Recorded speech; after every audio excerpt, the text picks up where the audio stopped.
好，来继续震动的消息，来看罢免掉民进党原住民立委陈英甲吴丽华第一阶段有几啊百份的死亡人数，所以调查局再去特别来约谈到国民党组发会副主委黄碧云，甲原民委员会专委李德全。国民党是痛骂讲，伫个大罢免的前一个月，这司法持续办拿无办力，是咧恐吓到在野的阵营。会不会担心这把火可能接下来会烧到党中央的？青莲我外头挂嘴暗，这个是国民党组发会副主委黄碧云，再去和调查局北基站约谈。被告还是正人身份来。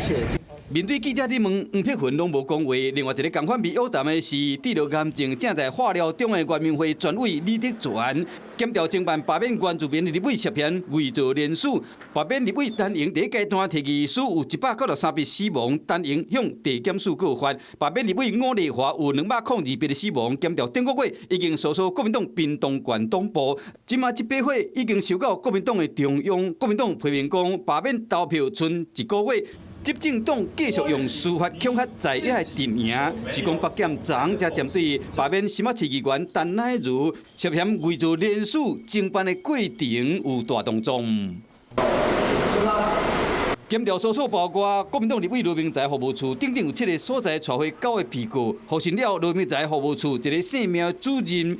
姓刘的助理跟姓林的助理被刑禁见。有很多人指控我说，为什么我要针对罗明才，或者是为什么我要针对个别的里长？其实我并没有。那这都是司法检调的动作，包括去告发的人也都不是我。我的态度都是一样的，我们尊重司法的调查。大罢免伫后个月要投票，检调的动作嘛牵动政治的敏感神经。